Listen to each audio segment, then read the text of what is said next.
All right. Hey, everybody. Welcome to Focus on You with Phil and Oscar. Me being Phil, the other guy being Oscar. And the you part.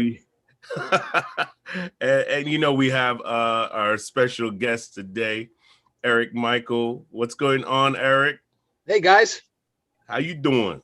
I can't complain. I can't complain. If you guys live on the East Coast, it's a beautiful day today. That's for damn sure. It is. And I'm loving it, man. I can't wait to get outside. Yep. Eric, it's great to have you on the program today. Eric is one of our newest partners, and we're just going to feature him and what he does, which is going to be amazing because you guys are going to want to learn a little bit more about credit repair today. And Oscar, how long have you known Eric, Oscar? We actually went to different schools together, so I know him for a while. A while. Well, you know, we know you're as old as Santa Claus, and Eric looks like he just got out of high school. But, so yeah, we're the same age. We're the same age. I know Eric for probably about 3 years. We met through a mutual friend. Yeah, I was going to say at least that. Time flies. Probably more like 5 years, brother. Last year doesn't count, so X that out. Yeah, that's true. Yeah, probably, probably 4 or 5 years. All right. That's pretty cool, man. But Eric, tell us a little bit about what you do and, about yourself as well. Sure. So I founded with my partner, Paul Oster, a company called Better Qualified about 16 years ago, a little over 16 years ago. And it focuses on consumer and business credit. So consumer being, FICO driven or credit score related, right, with the FICO, and business being tied to your tax ID. So we build, fix, and monitor both of those for, again, individuals or for businesses. And that morphed into a bunch of different cool technologies we use for, partners that refer business to us. And, over the 16 years, we've learned a ton. I tell everybody, and my wife hates it, but, in 16 years, she's a 7-time client. And every time I say that, everyone looks at me and says, wait, what do you mean? Well, people make mistakes. So if you make a mistake, the bureau doesn't care, nor do the creditors. They're going to mark it. And one late payment on a credit card just that you overlooked for $30, $50, that's going to hit you. That's sometimes I think the last time was about a year and a half ago, and it was almost I think it was right around 100 points. So, you can make little mistakes like that, or you could just, have issues that have come up with income, and you miss a bunch of payments, and you're on hard times, and you could fall into collections and charge-offs. That's more of a time, I wouldn't say to fix it, but it took longer to destroy your credit. So we work on both of those, and I tell everybody, listen, it can happen to anybody. My wife's an example of that, and you have to know what to do to combat it, because the creditors, again, they don't care. And, a little more now, because last year with COVID, there was some regulations put in that, you could get things put on hold, you could get some forbearances and payments. And even with that, making it so that they wouldn't mark your credit score or credit report or hurt your credit score. A lot of people had it mark their credit report, as we found. So, I say to everybody, especially when we start, going over someone's file, the simple questions, or anybody that, says that they have bad credit, I say, how do you know? I said, well, I pulled Credit Karma. Well, that's a good thing. Credit Karma is a service. It's provides you with monitoring, and it's a good gauge. The scores are a little different. We can go into detail of the score if we want to, but people at least are monitoring, have an idea. If you're the person that doesn't know why your credit is bad and you just think it is because you don't pay payments on time, there's something called identity theft, and Oscar could, elaborate more on that stuff.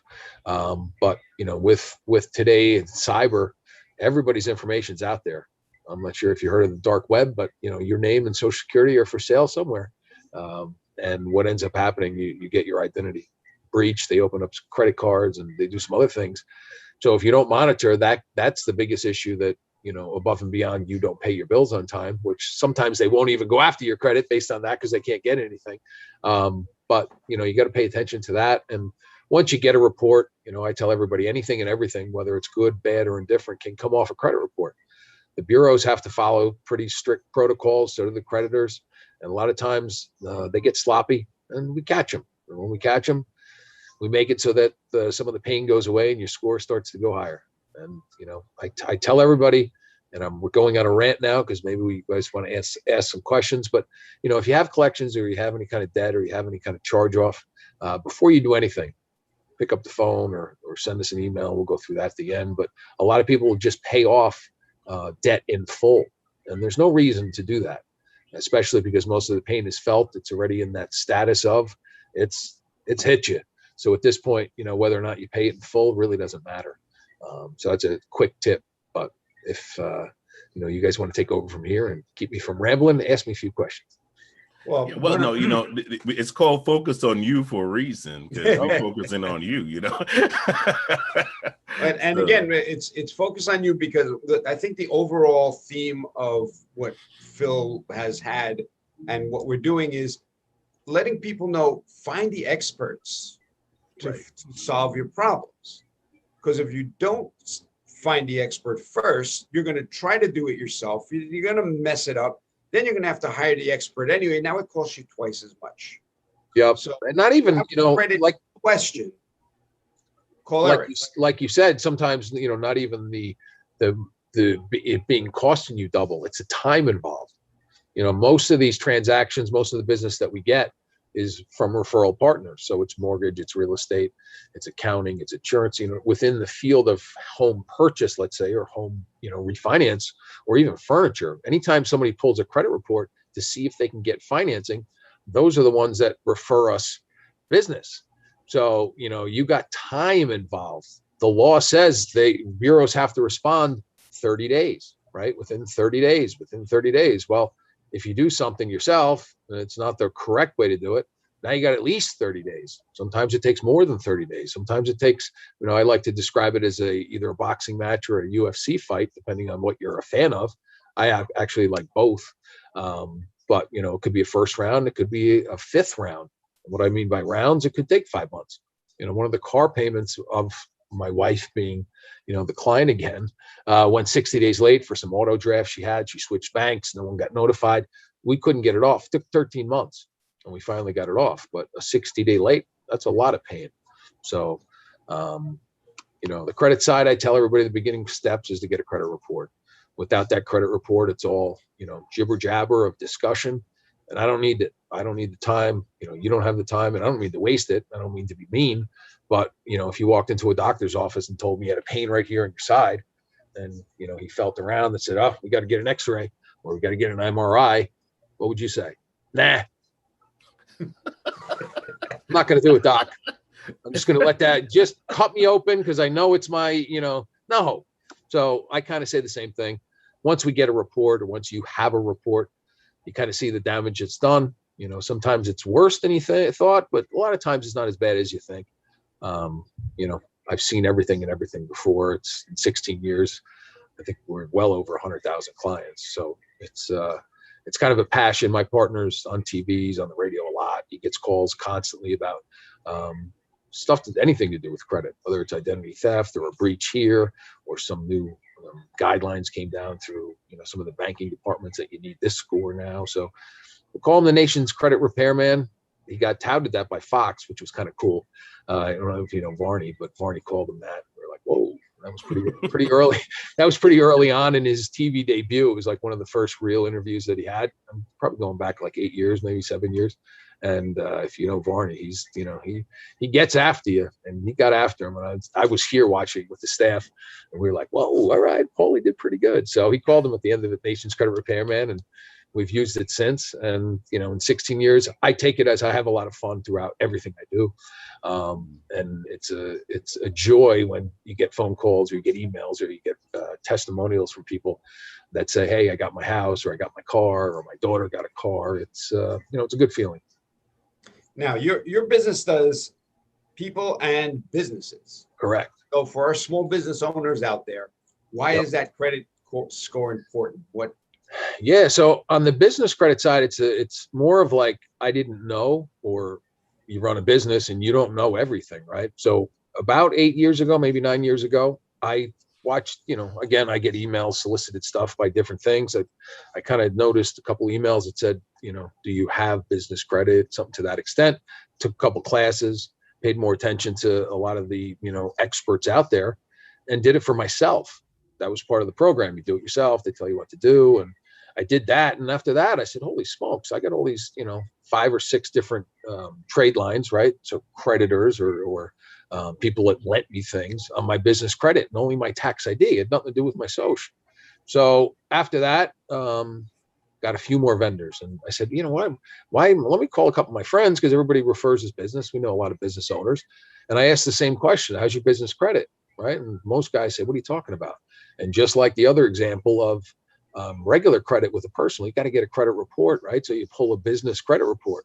The wild part about that, all I need is the name of the company, city and state, and tax ID. I pull a report, right, for free. We get a report. We see what's on there. 90, I'd say 7% of the time, most small businesses, let's talk about 100, 1 to 100 people, they don't have anything. Or they might have some identity theft. There's some old bills or something that's on there that they have no idea about, right? But, I said after I did this for myself, I started doing it for some friends, some in the real estate industry.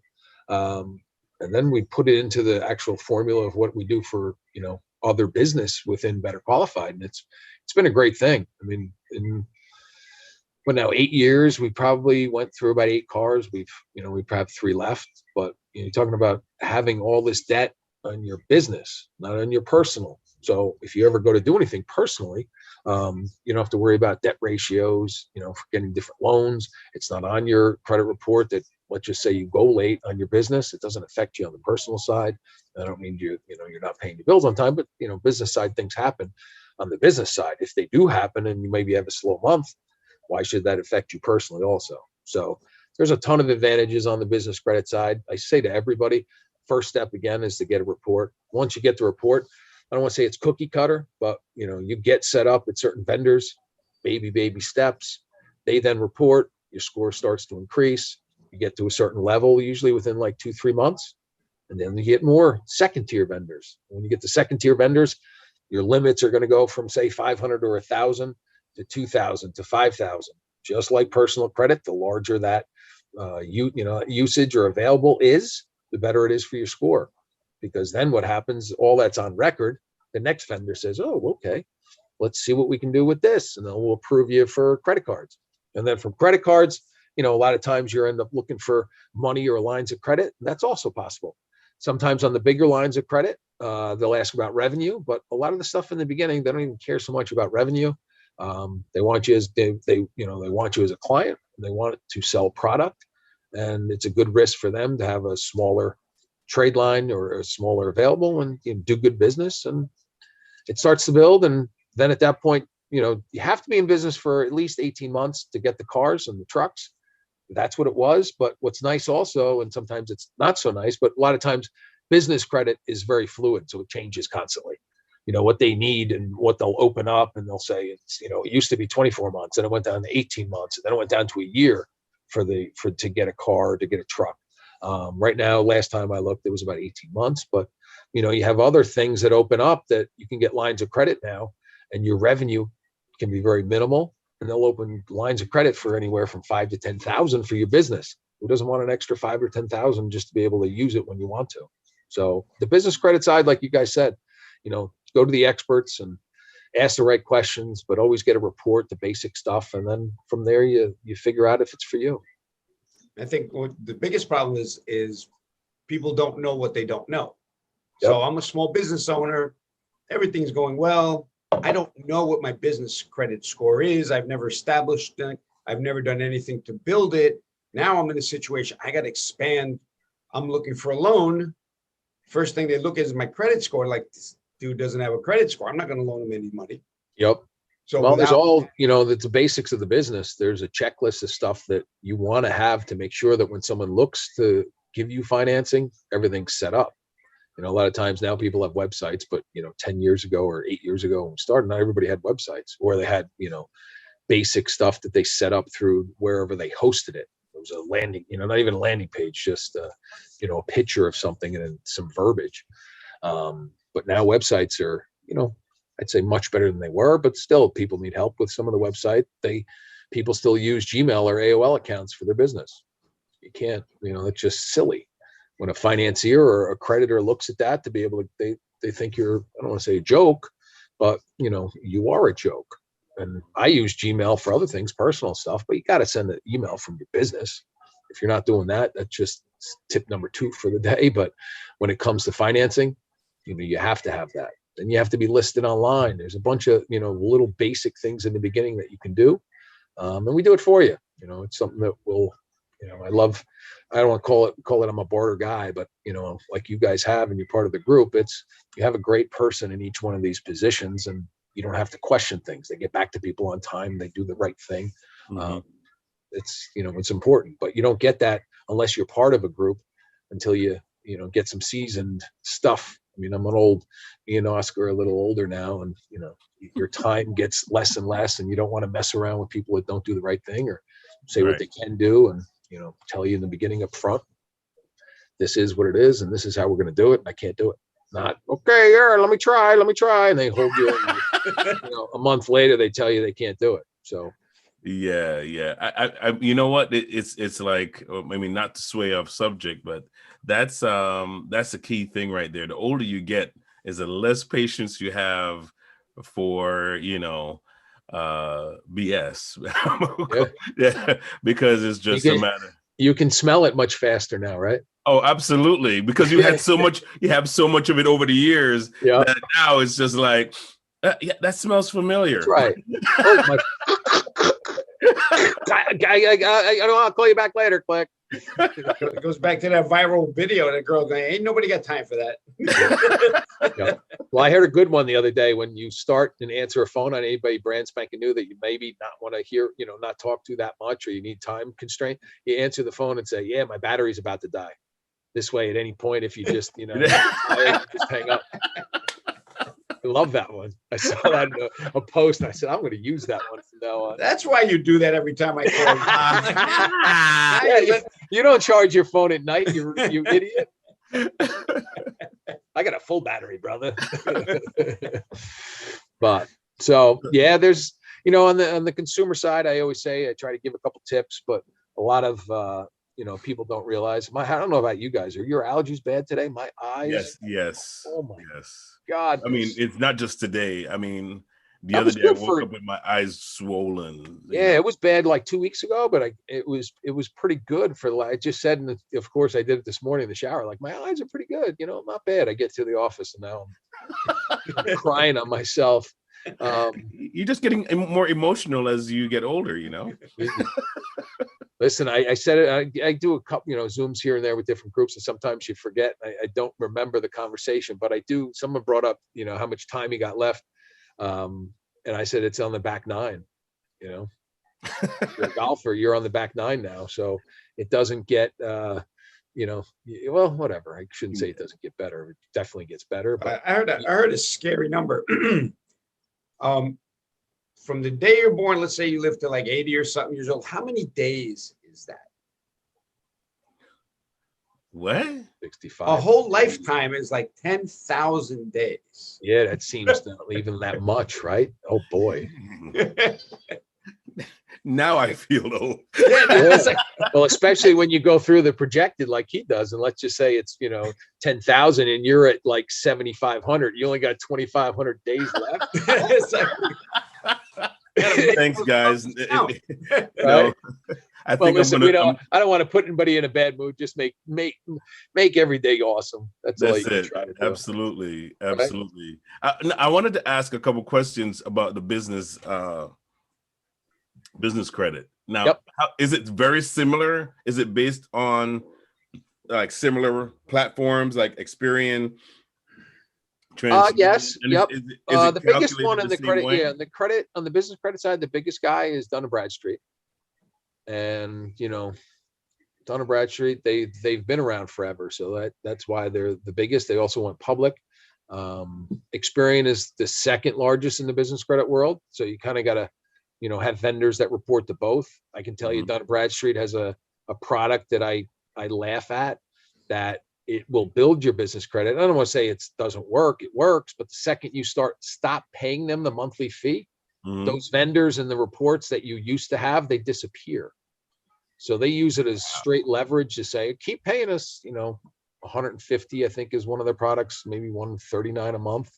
And listen, it works. That's a drug dealer tactic. Yeah. But, so they want to keep you in there forever. But if you have to use it, there's no reason to use it. But, Wow. it definitely works. But the second you stop paying them, make sure that you already have your financing or the other stuff that you were trying to do. You have it done above and beyond. You do it, we'll do it for you. And once it's built, it's built. You have to use the vendor. Otherwise, after a certain months, it's not going to, the reporting won't be valuable. It won't show, it'll show from the past, but you have to kind of keep it current and used. So the vendors that typically you set up are the same vendors you're going to use for regular business.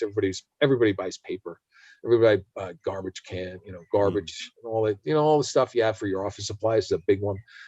Then you can also do some vendors that will make promotional items, so shirts and hats, and they'll all extend, $500 to $1,000 in the beginning, which is huge. There's lists of different ones that we can set up, so you get to pick them. But I tell everybody, you got to be able to spend $50 a month per vendor in the beginning. So, if you can't do that, hey, some people can't do it. They're building and starting their business. We can get them positioned rightly to do that. They can build one or two in the beginning and use it to, again, you're going to shop for your business anyway. If you're going to shop, just use these vendors with your business account. And it's really up to you how fast you want to go. If you can spend and shop at each one of these vendors every month, 2 months, 3 months, you'll have other vendors that offer you, like an Amazon will give you, I think usually it's between $2,000 and $5,000, and that's pretty quick, right? So you can use that and you don't have to pay it off. So if you're building your business, like Oscar said in the beginning, there's some times when spending XYZ is going to bring you this. You got to get it. You have to go for it, especially in business world. That's excellent, man. Does it have the same FICO scoring? Nope. Well, it does have a scoring model, but at least the one at D&B is it goes from 0 to 100, and it's called Paydex. Okay. Right? So anything over 80 is considered decent, right? So you're not going to get to 100. I don't see 100, but once it's kind of like you get over 80, and it's usually between 80 and say 85. I've never seen 95 or 100 in the people I've at least worked with. And once you get over 80, that opens the door for a lot of second tier vendors. And at that point, then from there, you'll get, credit cards and also some cars. That's what the ultimate goal should be, especially if you drive a car. Why are you driving a car in your personal name? Get it for your business. That's excellent. And that's why you're around, because you help to guide people through this. I can tell you right now, I didn't know about business credit until I went and opened my business account. And the guy was like, well, we can help you establish business credit. And I was like, business credit? I was like, no, but you know where they get you to? Because Amex has it, they tell you, oh, you get a business credit card. The problem with that business credit card, doesn't report. So, and it's tied to you personally too. So if you sign for it, you have to give them your social. So, listen, it's a card that you can get, use it wisely, but know that if you don't pay it, it's going to report on your personal credit. Got it. Any more questions you have, Oscar? I have like quite a bit. I don't want to take. No, go ahead. So, okay. So now let's talk a little bit about the personal credit, Eric. Let's say somebody's looking, I'm going to give an example. Yep. Let's say somebody's looking to get a house, right? And is it different? Is there a different like scoring system, whether you're getting a house or getting a car? Because I've been to where, you know, I've applied for a house loan or mortgage, and my score comes up differently than when I apply for a car. Yep. So how does that work? Yep. So FICO has, just like Microsoft, you know, different versions. FICO does the same thing. So depending on what version that mortgage company or the bank is using or the car dealer is using, your score could be different, because all it is really an algorithm. They're taking your trade lines, right? And they're valuing each trade line, whatever statistic within that trade line, whether it's open balance, you know, you have a limit of 5,000 and now you use 5,000, that's 100% utilization. That's 30% of your credit score. So each algorithm will read that, but some creditors don't report to all three, right? So the score in this side is going to be different than it was with TransUnion, Experian, Equifax. Those are the three, but not everybody reports. So now you get a fluctuation in different scores. And dependent on the model, they value certain things more or less. So a car dealer isn't going to be as stringent as a mortgage guy. So typically, you know, a mortgage guy's score is going to be a little different than a car. And you got to figure out also with a mortgage, it's usually, unless, you know, there's new product coming out, it's usually the mid score, right? So they take the high, they take the low, right? Rid of those, they take the middle. With car dealers, they typically just pull one. So a lot of times I hear they pull, I don't hear Equifax a lot, but I hear Experian a lot and TransUnion. So you can ask your car dealer what, you know, what bureau did they pull through, and they'll tell you. But, you know, again, each bureau could be different based on who reports to those bureaus. Everybody reports the same. You could have a collection that only reported to TransUnion, because a creditor has to pay to report on the bureaus. So some creditors like, well, as long as it goes on TransUnion or it goes to Experian or it goes to Equifax, we have it out there for the, you know, it's on a report, but I'm not going to pay for the other two. Doesn't matter to me. So your scores could be very different in that capacity. Wow. There's your answer. See, oh, like you knew the answer. You're like, yeah, there you go. I'm like, this is why we ask the experts. You got a question like, why is it different? And who would have answered that question if it wasn't for Eric? It's like, this is why everybody pulls a different score. Now, you know, now when you go to buy a house or a car, know that it's different. You know why? Like Eric told me. And well, you know what? A big thing also is people go, oh, I pulled my credit and I went through Credit Karma, or I went through, you know, Credit Sesame. There's a bunch of different places you can get your credit score. Wallet Hub. They're all good for monitoring. They're good as a established, right? And if it fluctuates, then you know something's going on. They're not, it's not a FICO score. You know, that's a consumer score that's not the same and using the same algorithms as FICO.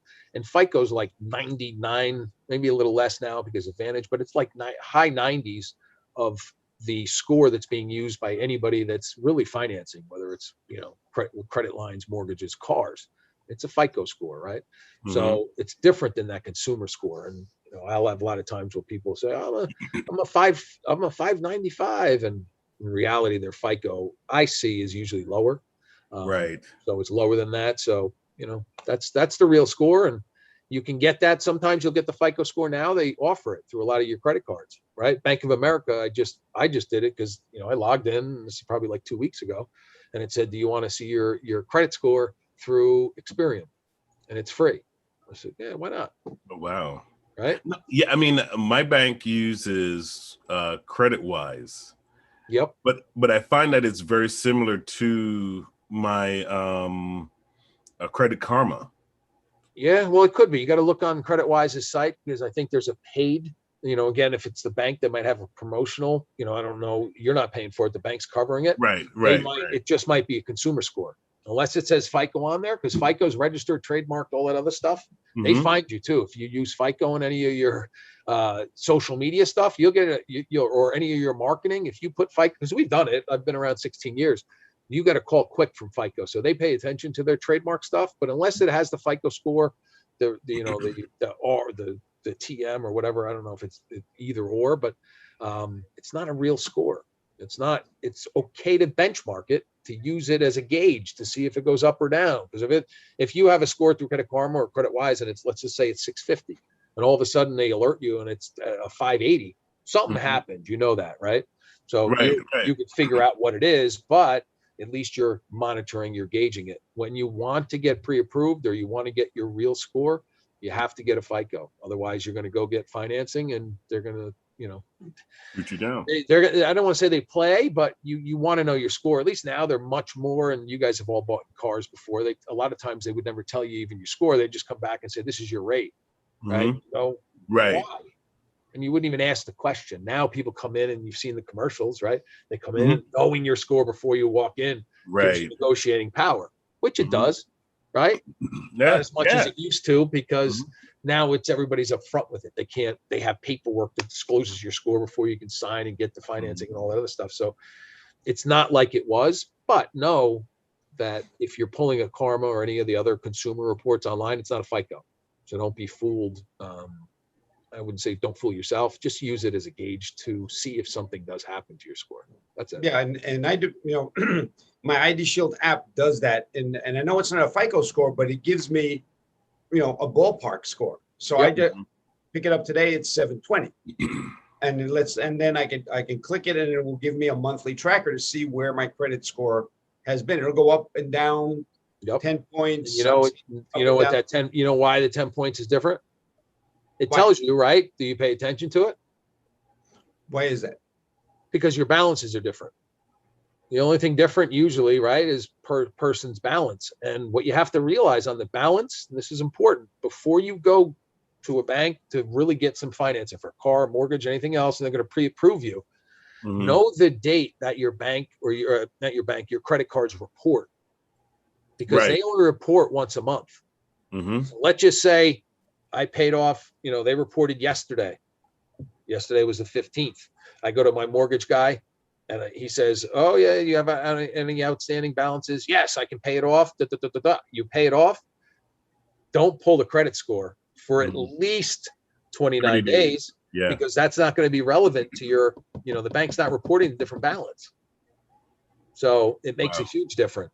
So that's why your score is going different. It's just when you pay it off, when you don't pay it off. When the balance is there, it might report, and then your score is going lower. So it's, just a wise thing to do. Just find out before you get pre-approved.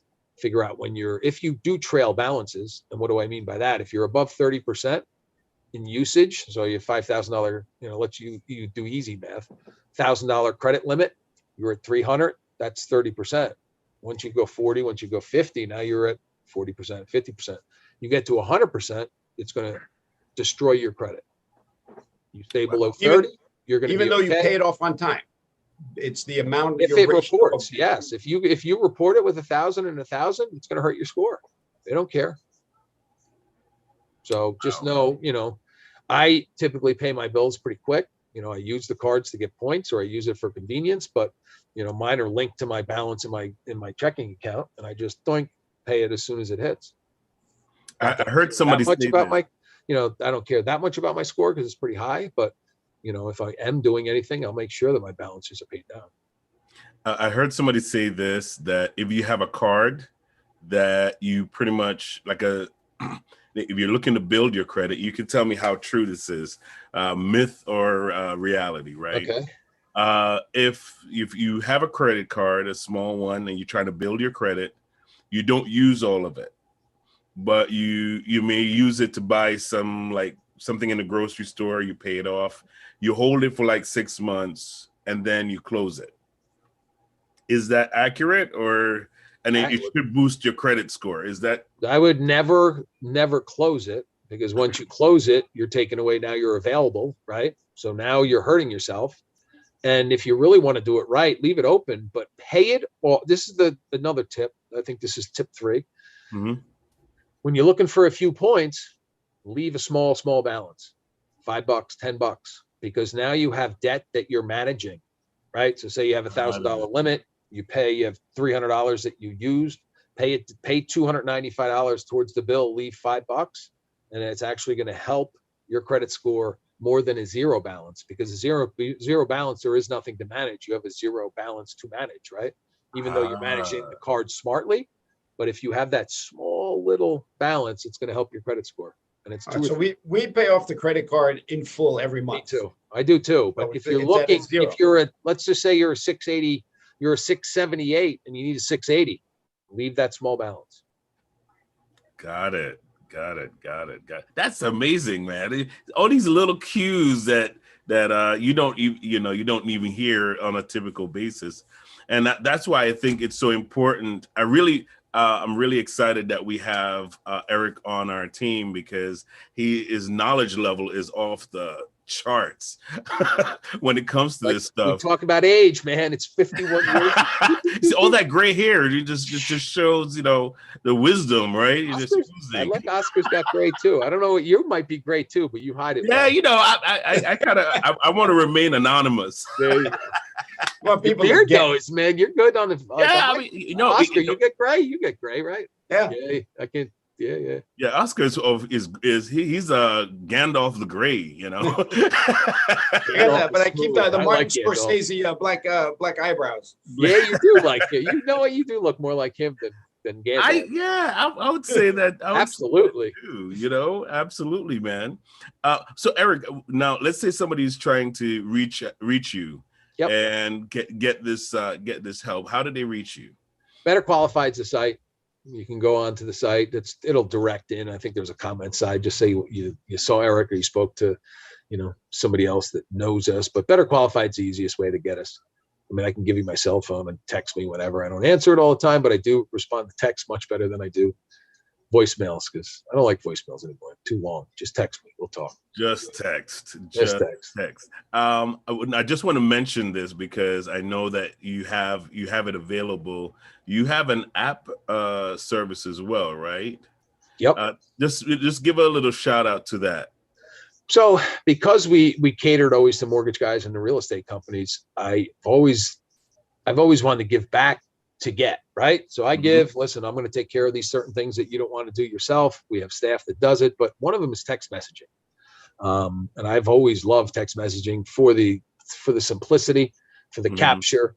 And most of the time, anybody that texts to a call to action, right? There's a reason behind it that they're doing the texting. That's a qualified person, right? Somebody I want to talk to, whether it's text to, and there's always in text messaging, if you've ever walked into your pizza place or anybody that's like foot trafficked, even doesn't have to be foot traffic. You can see it now on radio, you can see it in billboards, but texting has come back big time since COVID. No one wants to touch anything. QR codes also, we can make those for you, and they can take you to certain landing pages or websites. But there's a keyword. The keyword is the word that you're texting in your message. So it could be pizza, right? So text pizza to, and then it's a number. Well, when the person does that, why are they texting pizza to whatever the short code, 71441? Well, they saw a sign, right, that said text pizza to this to get 10% off, or to get a free pie, or to get a free soda.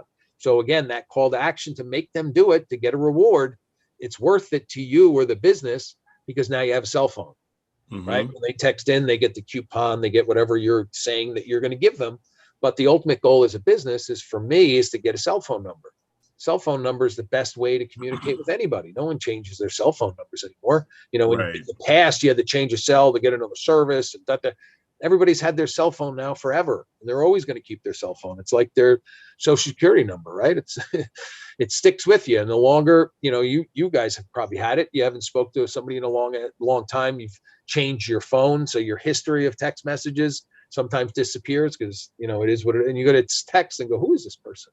But they still had your phone and their phone. So cell phones are important. Again, it's a very unique lead that comes in through that capture system, because they text it in and it came from pizza. So boom, it's when's your next party, whatever you want to message back to them. You have a lot of lasagna that you made on a Friday and you want to say on Saturday, hey, 50% off, and you can text everybody that ever texted into your code. And instead of just like you asked me before, how do people get in touch with you? And I said, go to Better Qualified. Well, if you go to Better Qualified, there's a lot of good content. There's videos, there's testimonials. But how do you get in touch with this guy? How do you get in touch with Eric? You could text Eric to a 71441. That comes right to me. So, everybody and anybody should have a keyword for their business. It's the best way to change your call to action. Always have the same keyword, but try different marketing things, right? What worked? I got 100 text messages the day I did this posting, and I talked about fitness. And I said, text in to get a diet that makes you lose 50 pounds in a week. Wow. What? Right? People text into whatever, whether it's true or not. You got to, of course, explain to them why they texted in. You don't want to be scammy, but you could be curious. I love curious when it comes to call to action. So, again, that's a service. We do it with a lot of realtors and their signs. So someone drives by a property. What's the first thing you think? At least this is 10 years ago when I thought of it. And the first thing I think when I drive by a property is, how much does that cost? What's the price? At first I go, oh boy, that guy's moving. I wonder what he's getting or that gal's moving. I wonder what they're getting for their property. Right. So I said, why not make text for price and photos? Text price to the short code. Wow. And what comes back, and Oscar, we rocked with this. We still do it. And again, last year was kind of, no one got to see people, but face to face and making someone do that demo to understand it, they go, oh my God. And I've been on the road the last couple of weeks, yesterday, and then 1 or 2 times before that. But now where things are starting to open it up again. And again, seeing that or texting into that, each sign is unique. You get the photos back. You can put whatever you want in there. Put a video of the property. But again, the realtor gets a cell phone. And I can tell you a tip, if you're a realtor out there and you listen, and definitely use them, but don't call that person when you get the alert that someone just texted in, because they're not going to answer. You got to text them back, and not 3 days later. Right away. Give them an hour, give them a half hour, give them 5 minutes. I do mine because I have a couple. I have a sign out on one of my investment properties for sale by owner. I'm not going to sell the property, but I would if the offer, if the offer was right. I put it up pretty high. But if someone wants to give me that much for it, I'll sell the property. But I use it for leads, and I will respond very quickly to say, hey, do you like the photos? And someone will say, yeah, can I see the inside? Or, hey, I'm just a realtor looking for my buyers. And now I have a conversation, and it's specific to that property. It's mine. It's within real estate, my perfect target market to then discuss, who do you use for credit? Have you lost customers to credit? Hey, how's your business credit? That car you're driving around, Mr. Realtor, or are you doing it on your personal name? Oh yeah. What are you talking about? You don't have any cars on your business, on your business? No, I don't. My God, we got to pull a report.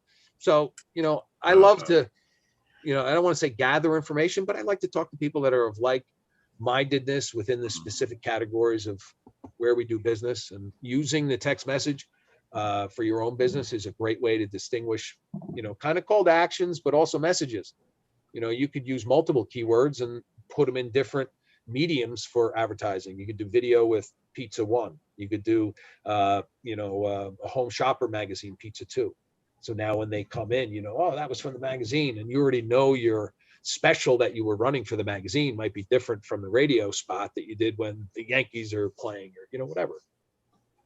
Wow, that sounds like an incredible app. And of course, he's just mentioned how you can reach out to him. Those of you who have a business, I highly recommend that you give Eric a buzz. Check out their website and make sure you touch base with them. What's that number that they can text, Eric? Eric. So they text Eric to 71441. All right, say that again. I better make sure it's still set up, or I'm going to have to set it up when we go live. Yeah. So you heard it here first. I'm going to make Oscar, and I'll make, I don't know if you want to do Phil or you want to do, what was the other one we set up for? PNN. Yeah, I think you did a PNN one for me. Yeah, that was for the mobile. That was for the fitness app. We're not going to go into that today. No, let's not go into that. But yeah, we could set one up. Definitely we'll set one up. For corporate wellness. We're going to have some fun with that, guys. Watch what happens. Yeah, absolutely. I think, you know what? We'll talk about this later. We'll talk about this. We're getting so off track right now. But I mean, it's exciting to have you. And this won't be the last time you see Eric on our program, because, he's a very valuable part of our team. So we really are really glad to have you, Eric. And definitely this won't be the last time. Thank It you, won't be the everyone. last. I know it because he's on parole, so he's out for a while. Might be a couple weeks. Call him now. He's on parole. I think I know It's his only parole this week. number. We'll give him a call. But thank you guys for watching, and we will definitely see you again next week. Take care, everybody. Thanks, guys. Stay on, Eric. Hold on.